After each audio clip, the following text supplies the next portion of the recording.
Hello everybody. So today we're going to talk about DMT and why it feels so real. I've recently been talking about just how bad benzos are for your nervous system. I saw somebody describe them as hand grenades for your nervous system, and I would definitely agree. Now, DMT is not neurotoxic, but you could perhaps even describe it as hand grenades for healthy epistemology. And a lot of people believe all sorts of really crazy things after DMT experiences, and I mean, no doubt their experiences in some sense may truly suggest all of that. Now, I don't want to dissuade you from beliefs such as that, DMT allows you to literally interact with other mind-independent realities, but I do want to, in a sense, still mend the case that it is all in your head. In other words, what would it look like for somebody to try to make a compelling case to somebody who, just came down from an intense DMT trip that, yeah, it was all in your head. But first, the quail the other day, that's rose scent. And immediately somebody might think, well, rose essential oil. And it smells very nice. The thing is that it actually smells surprisingly spicy. And there's a good reason for it, which is that the process of distillation essentially it changes the proportions between the molecules, and in particular, it ups the amount of eugenol, which is kind of a clove oil. So yeah, basically rose essential oil smells a little bit like cloves. Yeah, clove oil. But if you want to have kind of a more, actual rose smell, what you would smell right, right next to the flower, maybe try some rose water. I really like rose water. It's very soothing, extremely light, and you never regret putting it on because it dissipates, within 10-20 minutes. So it's very much of a normal, pretty mild thing. Definitely also like rose perfumes are worth considering. But honestly, the absolutely most realistic rendition of rose oil actually comes from, in my experience, from fragrance oils, which are oftentimes actually, synthetic mixtures. And the reason is that, process of distillation makes it so difficult to get the proportions just right. Whereas if you just, put in the appropriate molecules in the appropriate proportions, you will get actually what you want. Now, I wish I could show you some replications, some, rose reconstructions. Unfortunately, I have not been able to source phenylethyl alcohol, which is, the main character impact driver of rose. It also has, importantly, geraniol, which is also in geranium. And that's a very important part of rose. Tiny amounts of damascenone, very closely related to damascone, which makes kind of these like sweetness to it. Anyway, rose is very grounding, and it's very important to be grounded for the kind of conversation that we are about to have. Ground yourself a little bit, understand that we'll be talking about really crazy stuff, really mind-bending stuff. So how do you keep your sanity? Well, you stay grounded, and here we are. Now, before I delve further into it, I did want to point out I'm wearing this t-shirt that I made a couple years ago by just stitching together several conformal mappings of the hyperbolic plane. So you get this feeling of, an infinity horizon, as well as, some trippy patterns. Kudos to whoever can figure out what is the wallpaper symmetry group expressed in this shirt. And if you put it in the comments, I'll definitely give you kudos for it. So in orbifold Conway notation. So, okay, get on with it. Now, it's very important to understand that as you take substances, mind-altering substances, reality-altering substances, you develop a model of which aspects of your experience are trustworthy ways of remaining in contact with the external environment, and which ones are not. Basically, you kind of segregate your sensations into trusted signals and signals that are being messed up with. you take something like LSD, and clearly your visual experience is not necessarily super trustworthy unless you're looking at a carefully tuned psychedelic cryptography test or something like that, where you actually perform better than than the person right next to you who's not tripping. But that's kind of rare. For the most part, yeah, on LSD, your visual perception is going to be a little bit wacky, a little bit off. You might actually see things that actually are just not there at all. So that, it's not a very trusted signal, but your ability to be yourself kind of within reasonable doses. You don't, get crazy alien abduction type experiences on LSD. You can take all of these different drugs, let's say, LSD, 2CB, ketamine, and you kind of generate a model of how each of these substances affect you and which signals remain trusted. And, obviously this has applications elsewhere too, this framework that, we build a worldview around trusted signals that kind of become the consilience point, or the sources for a consilience between beliefs. That in a sense, the things that you find the most true in your life are usually the things you self-organize around. And when a trusted signal, something that you had considered to be true, starts to, send really weird stuff that can, in a sense, shift you from one attractor, one particular worldview, to a completely different worldview.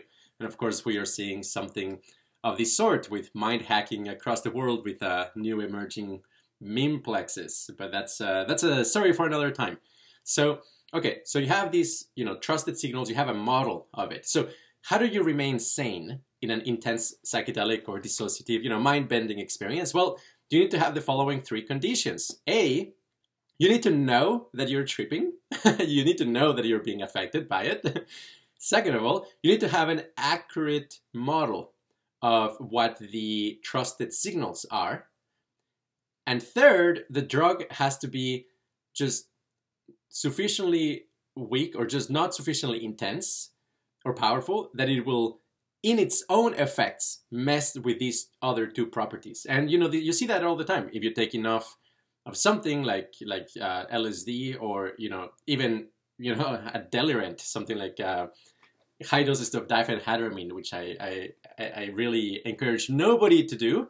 That can mess with the first one, which is you may not even know that you are altered. And if you don't know that you're altered, well, it doesn't even matter if you have a good model or not. You're going to be interpreting the experience from a very rational point of view. Now, you can also, in a sense, alter your model itself. You can, the drug can be so powerful that it basically alters how you interpret the model of the signals that are trustworthy or not trustworthy. Now, some drugs do that, and 5-MeO DMT might do that to some extent, but DMT doesn't. One of the crazy things about DMT is that it feels extremely clear-headed. You know that you're tripping for the most part. I mean, it feels very real, but you know that you're tripping. So that's not the problem. The problem is a different one. In a sense, it's almost kind of a simpler one, which is that DMT messes with many more channels that are usually trusted with that other psychedelics simply just do not touch. So let me give you some examples of this. So first of all, hyperbolic geometry. Terence McKenna talks about DMT entities showing you objects that not only are they weird and intricate and really complex, they're also impossible.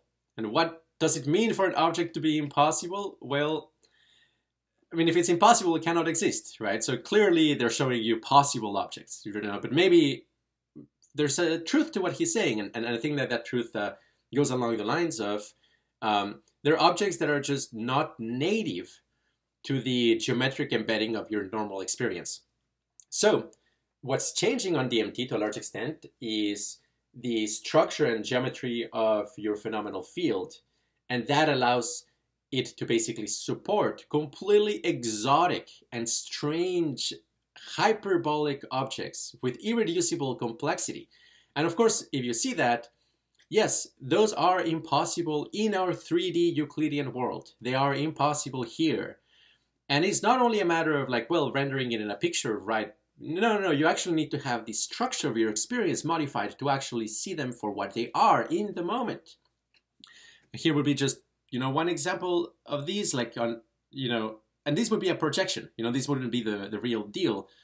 But these hyperbolic comb type structures are things that in the DMT space you can experience in an undistorted way. And of course, if you have some kind of direct implicit realist assumption about reality, that's going to throw you off so badly. You're gonna, it just makes you, it's complete hand grenade to your epistemology. On the other hand, if you know that the structure of your phenomenal fields are variable, then yeah, this is not that weird. I mean, it's really impressive in the moment, but you understand that, yeah, that corresponds to a property of an exotic state of consciousness. All right, so that's one, but it's not the only one. It's definitely the one that I've talked the most about, but there's other really interesting ones. So DMT has an incredible high-resolution multi-modal integration feature. In other words, it's not the same, smelling something and experiencing something new that way, because that's kind of a discarnate experience. It's like, yeah, you have a scent field in your consciousness.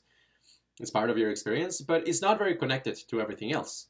Now, when you are seeing a bizarre mathematically shaped spaceship that looks and hears and feels and touch, and like basically all of those features are synchronized, basically, in other words, the various sensory modalities and internal modalities of experience that we have become synchronized. The hallucinations are coherent across multiple modalities.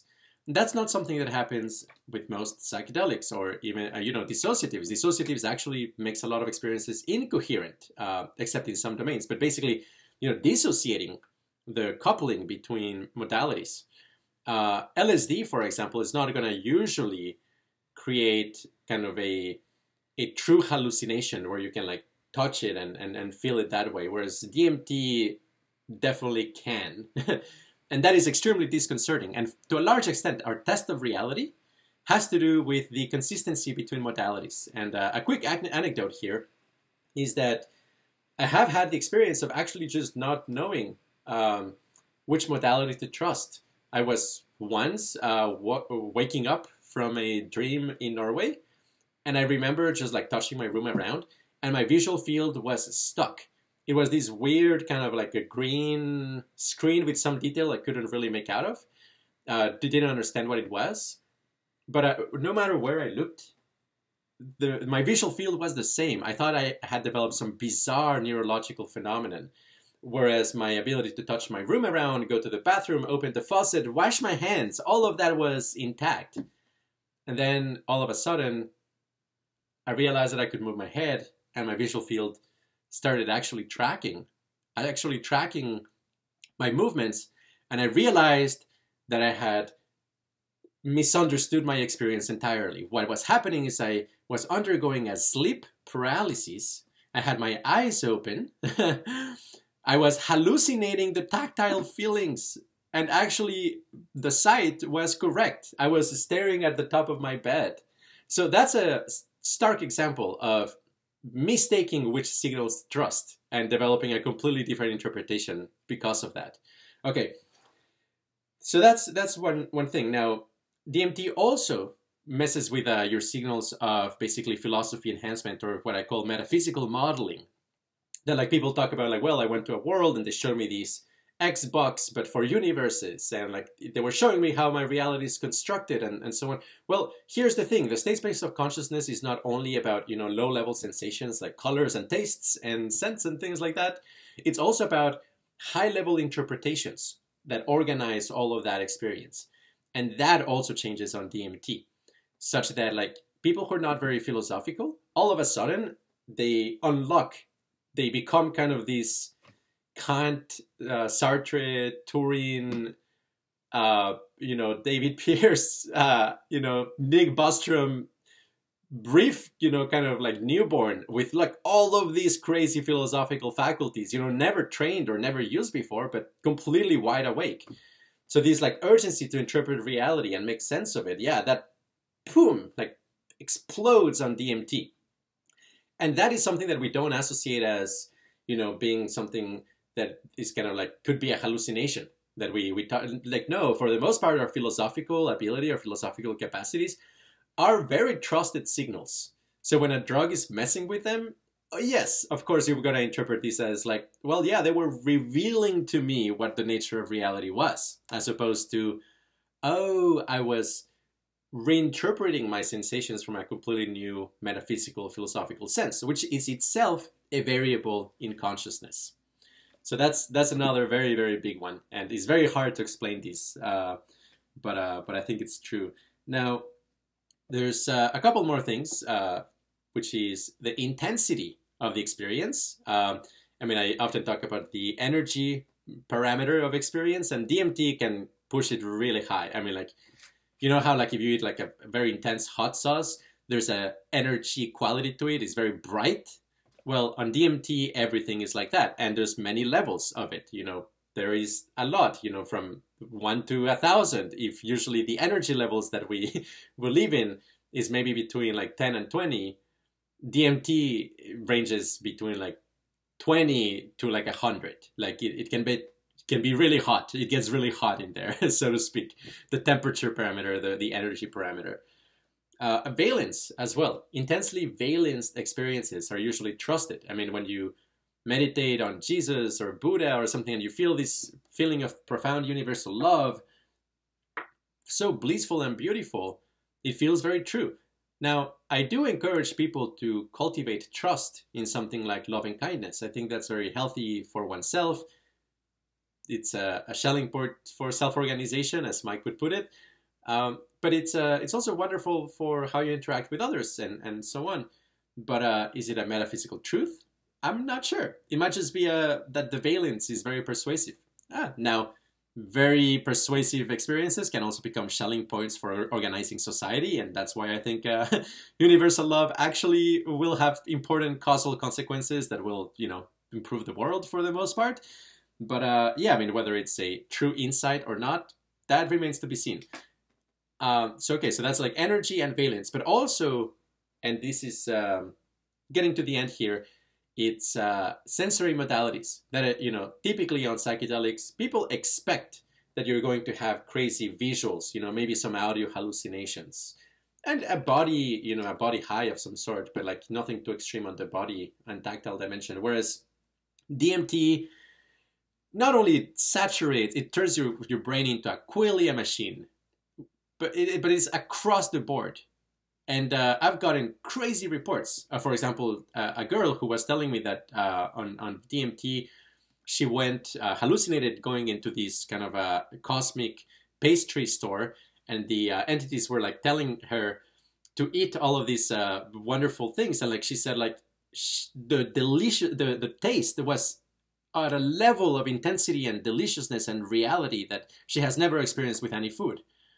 So yeah, like you can have powerful taste hallucinations on DMT.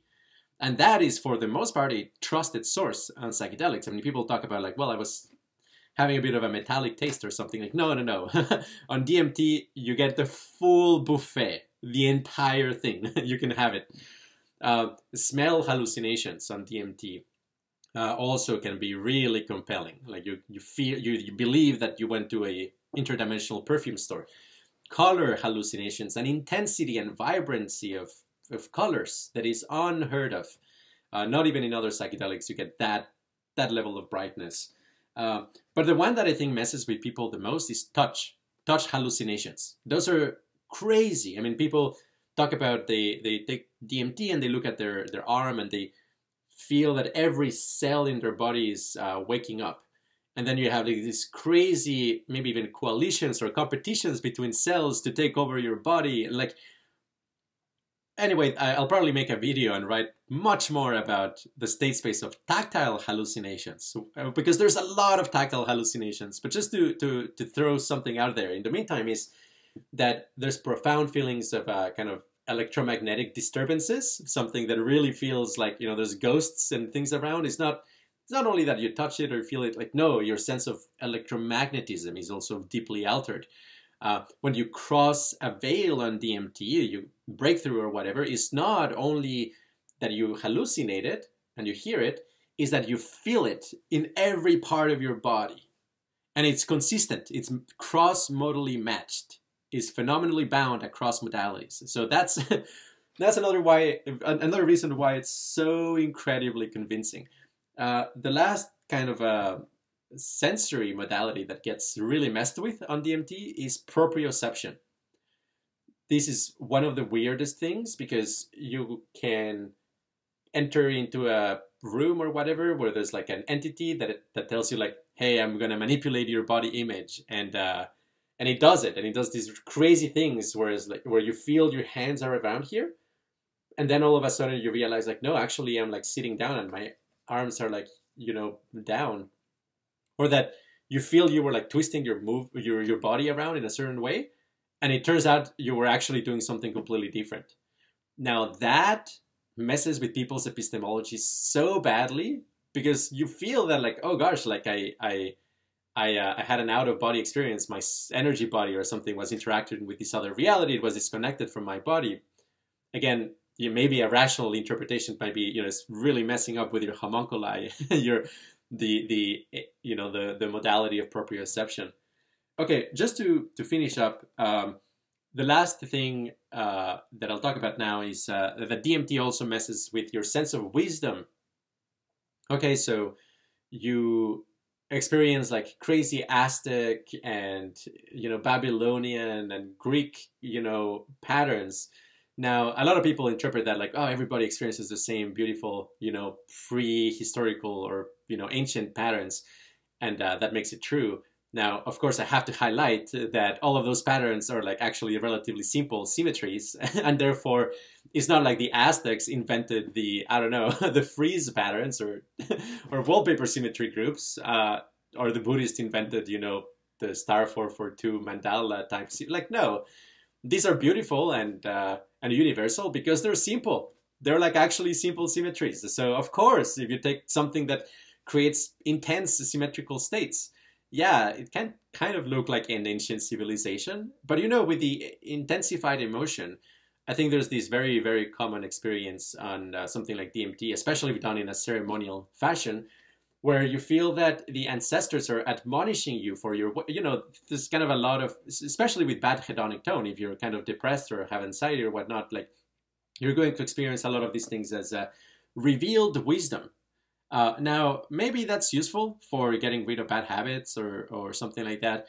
I don't think it's useful for epistemology. I mean, if you want a super Shulgin academy, where you want like really rational, smart, you know, mathematicians, computer scientists, philosophers doing this work without going crazy, yeah, you may kind of need to disregard and tell the, you know, the Aztec gods that you're seeing, like, well, yeah, maybe not today. I may not believe you. You're an interesting state of consciousness, but yeah, no, the revealed wisdom, I think it's illusory. Now, there is one thing that I'll conclude this with, which is that the DMT spaces may know more about yourself than you yourself know about yourself, and there's a deep reason why, and it has to do with the mind-embodiment connection. Which is that, you know, when you enter a DMT trip, basically something that happens is that you will fall through what feels like tons of different possible realities, and something will guide you and kind of lock you into only one of them. And usually you will explore that. Maybe you might, you know, go out.